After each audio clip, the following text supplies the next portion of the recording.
Então, vamos lá? Bom, em relação aos vírus, tá? Os vírus são acelulares, porque não possuem células.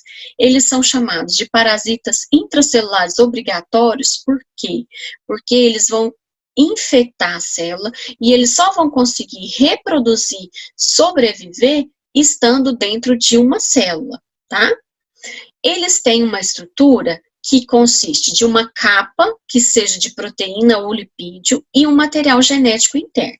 Gostaria que vocês olhassem nessa imagem aqui do lado direito, onde a gente tem exatamente o coronavírus, mostrando que esse espiral aqui, ó, é o material genético dele, e essa capa em volta aqui, tá, é a estrutura externa dele, que é formada de proteína e formada de lipídios. Todos são iguais? Não. Tanto é que por isso que eu trouxe aqui do lado esquerdo, dá uma olhadinha, imagens de alguns outros tipos de vírus. O que a gente tem que entender é que existe uma estrutura geral, que é material genético interno e uma capa por fora. Tá? Aí esses formatos, eles vão vir a partir do conhecimento dos cientistas, né, usando microscópio, fazendo técnicas que eles vão conseguir ver a estrutura desse vídeo no microscópio e depois eles fazem desenhos, fazem imagens de computador sobre esse vírus que eles descobriram, tá? Então vamos olhar ali, ó, tem o HIV, que é o vírus da AIDS, tem a hepatite, né, que é o vírus da hepatite. A hepatite é uma doença que causa problemas no fígado. Tem o vírus da ebola, tem o vírus bacteriófago, que é um vírus que infecta bactérias. Tem o vírus da influenza, que é o vírus da gripe, tá? Dentro de influenza a gente tem diferentes subtipos de vírus, influenza, que causam problemas de gripe. Tá? E existem também outros vírus que vocês devem conhecer, por exemplo, o vírus de plantas, o vírus do mosaico do fungo. Vamos olhar aqui, os vírus chegam então na célula do corpo, essa célula nossa, né, do corpo engloba o vírus, as substâncias nossas da célula vão destruir essa camada do vírus, então quer dizer, o vírus já entra e a célula ela já perde aí a sua função de tão potente que é o vírus. Tá? Nós vamos ter aí que o material genético do vírus é liberado dentro da célula, e aqui no 4, olhem aqui em 4, o material genético, ele vai estar aqui, ó, no núcleo da célula que ele infectou, tá? E o que vai acontecer? A célula vai fabricar novos vírus. E aí, essa célula, ela pode ser destruída, morta, novos vírus são liberados para infectar novas células, pelo novo coronavírus, tá? Por que é Covid-19, tá? Porque foi descoberto lá na China em 2019. Bom, essa imagem eu já havia mostrado para vocês, eu queria só comentar rapidamente que existem outros 2 tipos de vírus, coronavírus, que causaram outras doenças respiratórias, tá? Essa aqui é a MERS-CoV, causada por esse coronavírus, e a SARS-CoV, causada por esse daqui. De forma geral, gente, nós vamos ter aí essas doenças causando problemas respiratórios. Bom, vamos ver aqui em relação à transmissão, sintomas e precaução em relação à Covid-19. Transmissão. O vírus é transmitido por espirro, tosse, catarro ou gotículas de saliva. Pelo contato, né, com pessoas, aperto de mão, abraço, quer dizer, a pessoa às vezes está com a mão contaminada, o rosto, né, por conta das secreções, isso aí são formas de transmissão. E também superfícies contaminadas, né, existem estudos ainda em relação a quanto tempo esse coronavírus, ele fica vivo sobre a superfície. Tá? Não são tempos tão longos, né, porque o vírus ele não consegue sobreviver se não estiver dentro da outra célula, tá? Mas nós temos sim que eles conseguem sobreviver determinado período em algumas superfícies, e isso pode contaminar.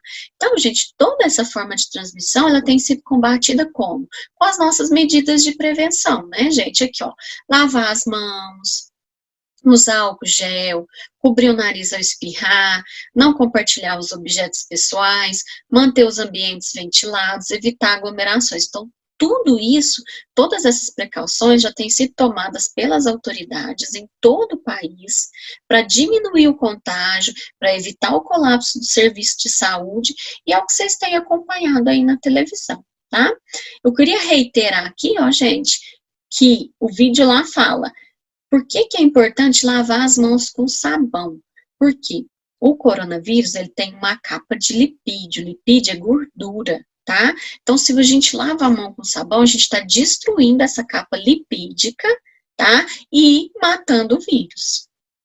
Aqui, ó, só para reforçar, ó, os sintomas. Febre alta, tosse seca, dificuldade de respirar, tá? Então, são sintomas aí, associados ao coronavírus. Bom, então, como que a gente define pandemia? Isso aqui, essa imagem eu coloquei para que a gente entenda a diferença entre surto, epidemia e pandemia, que foi uma questão que eu enviei. Bom, o surto é quando a gente tem crescimento de casos de determinada doença, além do previsto, mas que está ali limitado a uma regiãozinha, tá? Por exemplo, gripe, surto de gripe no meu bairro. Então, todas as pessoas pegaram aí essa doença, mais do que a gente esperava, mas só nessa região, só no meu bairro, por exemplo. A epidemia já é, então, quando essa doença ela expande para mais regiões, atingindo 2, 3 países ali, né, mais próximos. Já a pandemia é o que está acontecendo com a Covid-19. É um vírus, uma doença, tá, que atinge países de 2 ou mais regiões, que é o que está acontecendo, né, gente? Nós temos aqui essa Covid-19 espalhada por todos os países aí do nosso mundo. Bom, como as vacinas são produzidas? Vamos observar nessa imagem. As vacinas, elas são feitas a partir de partes dos micro-organismos ou dos próprios micro-organismos atenuados ou mesmo mortos, tá? Porque, gente, o nosso corpo, ao entrar em contato com esses micro-organismos, eles vão criar uma espécie de memória, tá? Então, nós vamos receber o que eles chamam de antígenos, dá uma olhada na imagem. São obtidos esses antígenos de vírus ou de bactérias, tá? São utilizados partes dele. Depois, é feito um isolamento e uma purificação por diversas técnicas, tá? Então, nessas técnicas é que vão enfraquecer ou, né, diminuir a virulência, diminuir a capacidade de infecção desses micro-organismos. Depois, na produção da vacina, é adicionado o que eles chamam de adjuvante. É uma substância que acelera a resposta do nosso corpo ao antígeno, tá? Aí, o que acontece, gente? Muitas vezes é por isso que a gente tem reações a vacinas, como febre, às vezes dor no corpo, como se a gente tivesse pegado a doença. Mas é o quê? É exatamente o nosso corpo respondendo àquela primeira entrada daquele micro-organismo. Por quê? De uma próxima vez, o que vai acontecer? O meu corpo já vai ter essa memória de que entrou em contato com esse micro-organismo, e aí essa resposta vai ser mais rápida e vai acelerar. Então, quer dizer, eu vou ter essa memória para quando eu entrar em contato de novo, eu não pegar a doença. Ou se pegar, que ela aconteça de forma mais fraca. Aqui, ó, tá explicando como as vacinas funcionam. Então, os vírus são aplicados de forma branda por meio da vacina, que foi produzida dessa forma que eu expliquei. Aqui nós temos glóbulos brancos. Glóbulos brancos são as nossas células de defesa do corpo. E aí, o que meu corpo vai fazer? Ele vai produzir anticorpos contra esses invasores, sejam vírus ou bactérias, depende da vacina, tá? Quando a gente entrar em contato com essa doença novamente, o nosso corpo já vai estar preparado, já vai ter o que eu falei, aquela memória para responder, tá? E essa resposta vai ser o quê? Vai ser acabando com esse micro-organismo que entrar. Qual que é a questão principal da Covid-19? Não existe vacina. Por quê? As pessoas nunca tinham ficado doentes desse vírus.